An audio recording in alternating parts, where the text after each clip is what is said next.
what do you admire most about me? To an extent, Mm-hmm. you don't care what other people think. Like, you are your own person. Of course, we all care. Someone, Yeah, there's yeah. probably moments I don't know about where you're like, no, I actually do care. Yeah. But in general, you as a person, Yeah. you're gonna be you regardless. Yeah. And you're very authentically you. Yeah. And that is very rare in this day and age that we live in. Yes. Many people are like, we're speaking in scripts. Mm-hmm. Like, everybody says the same thing, Yeah. everybody thinks the same way, dresses the Yeah. same way. You decided to come here looking like Denzel Washington. You heard me? Come on, man. You know what time it is. You're also, one thing I admire, you're very wise. Mm-hmm. And where I'm not a reader Yeah. at all, in the slightest. I love the way I learn is speaking to people who I rate and are wise. Yeah. So that's why I love speaking to you. Yeah. Like, I know I'm gonna get quality conversation. Another thing, actually, and I guess that explains everything, why I come to you for certain things, why I rate your opinion. You are one of the most, if not the most, unbiased person. Sometimes too much. Yeah. Bias me a bit, come on. Yeah. No, you are very unbiased. You're very, like, you're not gonna lie, you're not gonna take someone's side just because, like, you will tell me you're wrong. So I think for me, it's you're a woman of action. You know what I'm saying? Like, I'm probably a man of thought, but I feel like you're a woman of action. And through you, I've been trying to learn how to think less and do more.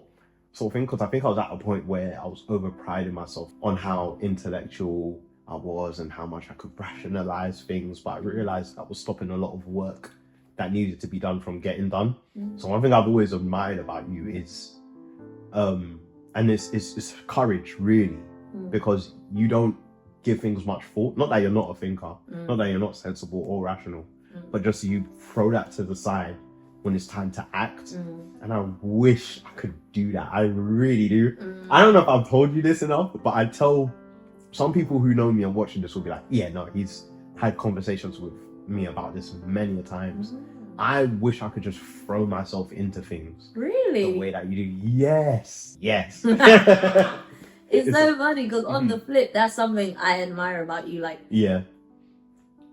you're not as extreme. Maybe when you get older, I feel like you get this from Daddy as well. And I rate it about both of you. If somebody, for example, if somebody asks Daddy a question, he will sit there in silence for 5 minutes before he speaks, because he's actually thinking about what it is he's going to say. And you've got that same thing. Like, you don't speak just to speak or give opinions just to give opinions. You think things through. And it's always going to make sense. So I do admire, on the flip side, I admire that about you as well.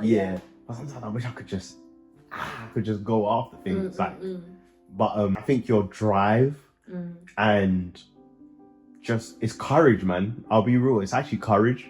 Because the things that stop me from moving the way that you might is, if I have to boil it down to anything, is courage. The problem with being very clever and being very good at rationalizing things, if you can rationalize a million solid points as to why you shouldn't do something, you know what I'm saying? And sometimes I just wish I thought less. You know what I'm saying? Not that I was dumber, because you know, you don't want to be dumb. I don't want to be dumb. I don't want to be dumb. But I just wish I thought less and I did more, sort of thing. And I admire it about you. Borderline, sometimes I envy it. Really? Yeah. Because I'm like, oh, I could, because I know I could be that.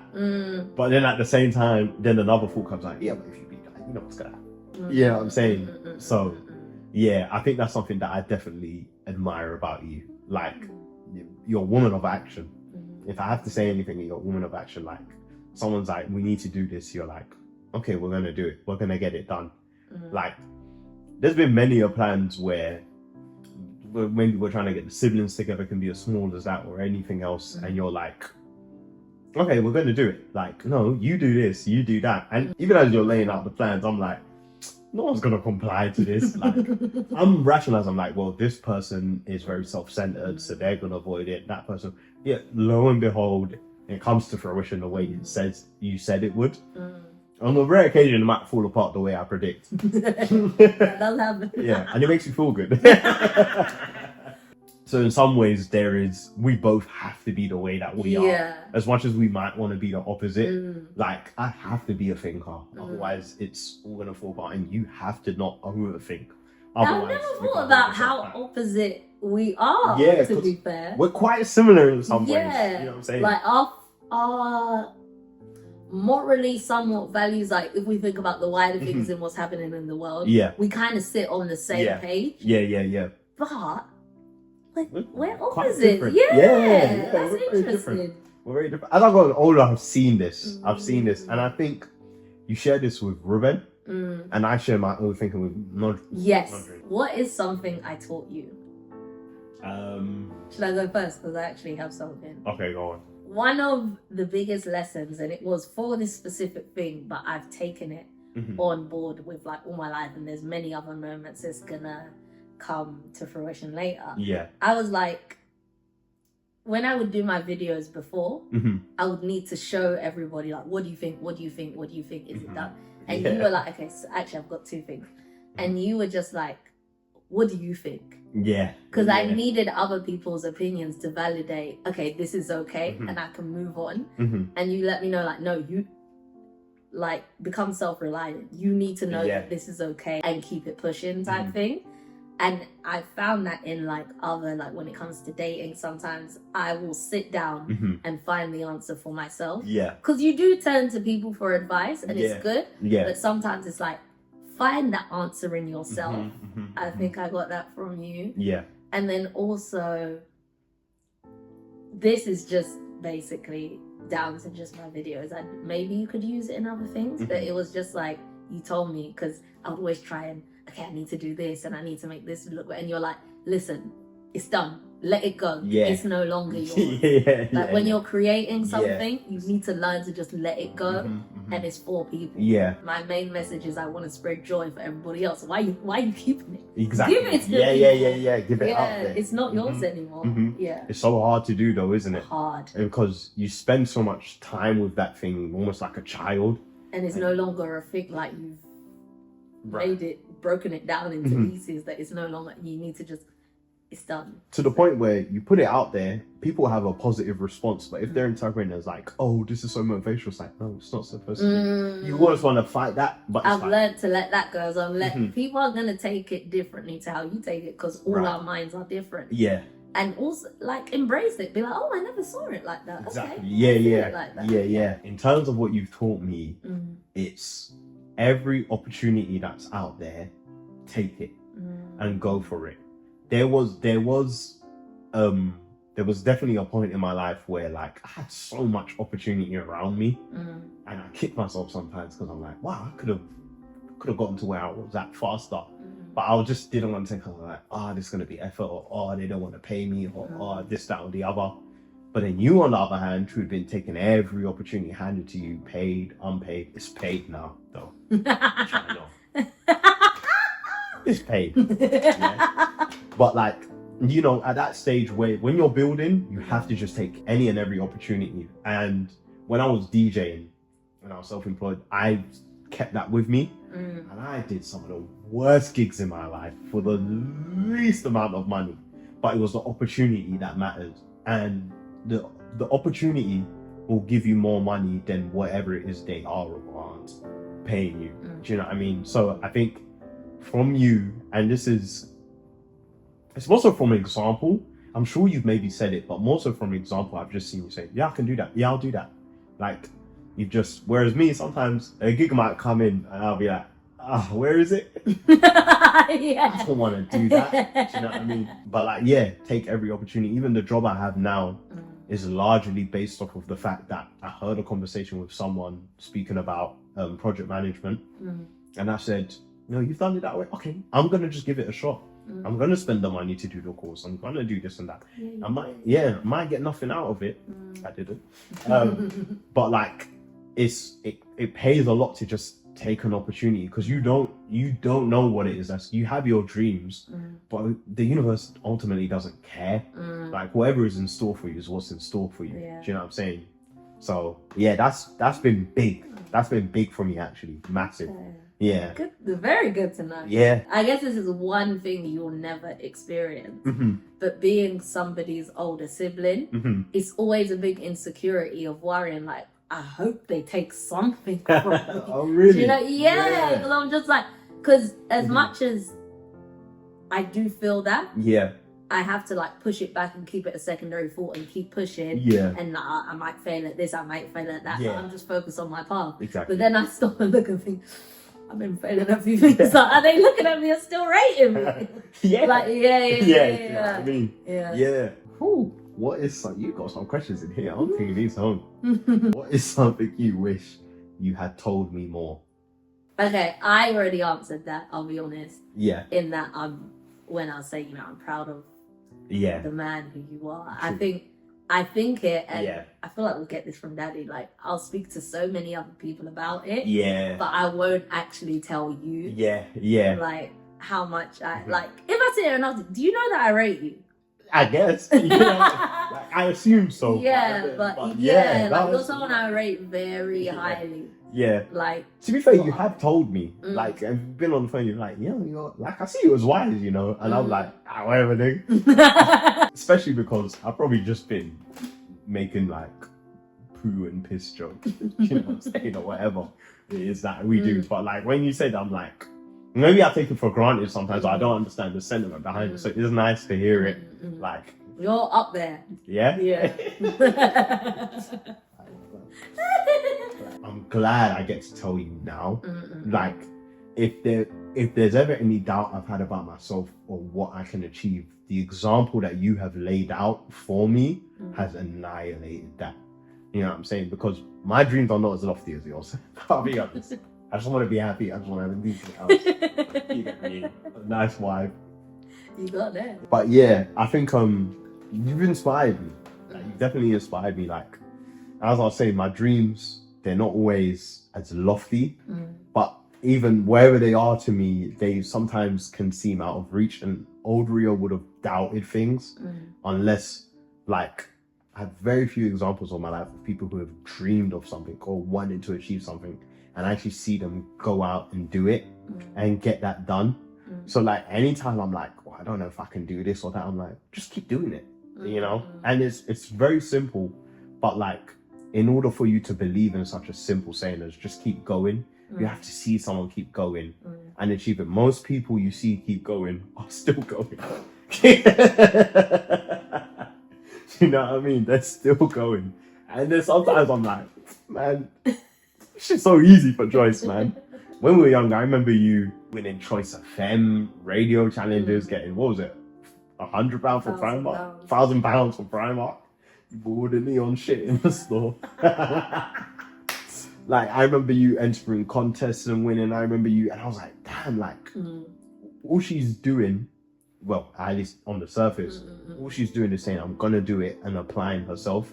But in my head, it was like, yeah, you can apply yourself, but there's this and that hurdle. But the more you kept doing it, the more I was like, I don't have an excuse anymore. You know what I'm saying? Your life eradicated any excuse I could have for what it is that I want to achieve and stuff like that. I actually thank you from the bottom of my heart.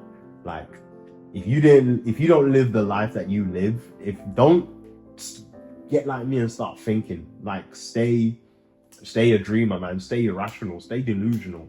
You know what I'm saying? We need people like you that do things like that. Because for me, like, I don't think I'd be where I was at. I don't think I'll be able to just throw myself at something, you know? So, thank you. I appreciate that, because I guess the side that some of you guys may not see is that, there's many days of doubt, and you just have to pick yourself up. And there's sometimes it's a whole month of doubt, it's a whole week of doubt, it's a whole ups and downs. So it's nice to know that, okay, people are serious and they believe it. Like, you made a dreamer out of me. You made a dreamer out of a thinker. And that's very hard to do. That's very, very hard to do. So thank you, man. Thank you, man. That's beautiful. Come on, man. Okay. What is the first thing you think people notice about me? I'll go with the obvious answer. Your smile. To be fair, yes, of You're- course. you're But I didn't smart. think that's what you were gonna say. Okay, But yeah. I think what they're really seeing Mm. is how much life you have to you, Mm. sort of thing. Like, you're a big ball of energy. Like, I came here, yeah, music was blasting non-stop. You had on a choir robe. Oh yeah. You were in your element. You're always in your element, sort of thing. And I think I feel like this might be true maybe for both of us, but I think when people see you, they see authenticity. Mm. They see someone who is comfortable enough to live in their own true skin. Mhm. But the best symbol for that is your smile, because you just smile just to smile. Now you look at you trying not to smile. I'm trying. I think that's the first thing that people will notice about you. Yeah. Okay, so for you, because it's hard, because I know you, Mhm. but just from hearing maybe what you've said to me and just like other people may say to me, Mhm. I think people get mystery from you. Ah. Like, I think you do get like, because you do have a presence, I think, when you enter a room, but Yeah. people can't quite place it because Yeah. you're not someone that's like, hey, let me talk to you, I want to be like, Yeah. of course you can be the life of the party, Mhm, and I mhm. think that people may not know about you. Yeah. Very much. I feel like many people have a, oh, who's he? Mhm. I don't know, maybe if you asked me when they first met you, especially in this era of Right. your life where Yeah. you are now, Yeah. you have a confidence about you when Yeah. you walk in, and also you don't care. To be confident and don't Yeah. care, that's really gonna Yeah. throw people off. Yeah. What's the biggest change you've noticed about me? You know what? Yeah. Mm. There was one time. You've always been very honest, Mm. but I feel like you're turning that honesty onto yourself as of recently. Mm. And there was one time you called me and you were like, I think I might have a big ego, or you said something, Oh yeah, or something of the like. yeah. And I was like, in my mind, I was like, yeah. But at the same time, I was like, wow, Mm. because again, there's the risk of losing the power that comes with that, which I don't think you ever will. Mm. You know, I think you can probably acknowledge it and still be like, yeah, I got a big ego, but I need it, nigga. You know what I mean? The level of jump and analytical thinking that takes to do, especially as someone who's so action driven as yourself, and for high achievers, most high achievers never get introspective. It gets in the way, sort of thing. So it's a deadly combination when you can do the two. So for me, when you said that most recently, that was one of the biggest changes where I was like, oh snap, like you're probably about to go into a whole new phase where you synthesize the two of the things. And I'm gonna feel more insecure. I feel like it's definitely come from living alone, because you have no time but to be with your thoughts. Yeah. And taking on your advice of like not going to other people for their opinion and really sit in it and figure it out for yourself. And like, dating, boy, you can learn a lot about yourself. Yes, you can. And 'cause, yes, it was recently when I said I can be a bit of a bitch sometimes. Yeah, That's what I what you said. said, Yeah. I'm a nice person. Yeah. I didn't think I had bad traits. I said I'm an asshole. Yes, arsehole. Yeah. And I felt that because I've been saying that about myself. I'm an arsehole. Yeah. Like, to the core. When you realize that, like before getting to the point of realizing I realized I can be wrong sometimes. Yeah. That was something else. So What? that's the first thing, because I'm normally right. You know what I mean? So when I'm like, there's many times you can be wrong, you know? And then to get to, I have asshole tendencies. Yeah. Like, it's like someone can be trying to big themselves up to me, or they want me to do something and I'm not going to do it. I know you want me to compliment Oh my you. God, I'm not going to do it. Yeah. Because I'm a good judge of character. I can see what you're trying to do and I'm not going to give it to you. Exactly. Yeah. Oh, yeah. No, that's me. I'm an arsehole. Yeah. So for me, that's been like the biggest changes, that level of self-honesty. There's a book I've been reading recently by Dostoevsky, Notes from Underground. And he says, until you learn to live with yourself, you shouldn't criticize other people. And I think you're at a stage where you're learning to live with yourself, which means not just living with all the things you love about yourself, but living with all the things you hate about yourself, and living with all the things you've yet to admit about yourself, such as, I'm an arsehole. Yeah. Yeah, do you know what I'm saying? Because it's like, you've been knowing, but you're like... pushing it to the... And it's that thing of like, you know, when you're, and I always knew it, when you're watching a show, they say some of the characters that annoy you the most, sometimes they have your traits. Right. So I would see that and acknowledge it, but it was still and so even when I find myself reviewing some of these reality shows, I will rationalize, because it's easy to watch these people and say, how dare they do that? Exactly. Or like, but you're like, if you're in that position, you could probably do the same thing. You can do a bad thing, guys. We don't just do good things. And you probably have. Yeah. And you will continue to do it. Even if you do become self-aware. Like, I'm with you on that 100%. The things I used to get most frustrated about or criticize people about the most was things that I felt I was at risk of doing or becoming myself. But you're big. Do you know what? I feel like, and maybe more people, this is maybe a compliment to you. I see many changes. I see no changes. Racist faces. Racist. No, it's always the first. We came to rap, boy. What's it? Why did he leave, boy? The first change was you getting a hold of like your anger management and becoming a more calm person. You were always calm, but just like in control of your emotions, I would say. And then becoming somebody who is very wise. I wouldn't even say you weren't wise before. You just, I don't know if there was a fault there at all or something. You have to speak. There's that. And now it's, I saw a period where you, and maybe you're still in it now, I don't know, but checking your ego as well. Like, it was a few years ago now, maybe. I remember there was one comment you made of, I know I can talk down on people or look down on people or something like that. Yeah. Like, I know I'm like, and I've seen you being open, because when you reach that level of the knowledge in which you have, you're kind of looking at people like, look at this. Whereas now you're like, they may be stupid, but they may have something else at the same time. And I'm probably as stupid as them. I definitely am. Maybe more. You know?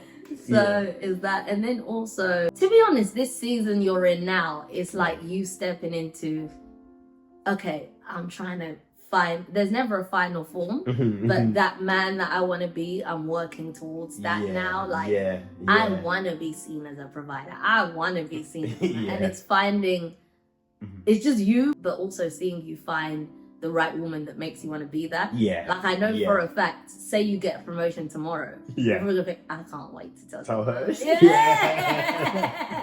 Like, she's gonna look at and that's really cool to see. I feel like, so, but you're always, I guess you're always open to change, and you're always, I guess because you are very introspective in yourself, so there is always going to be changes that we see. So I've seen many stages of that, I'd say.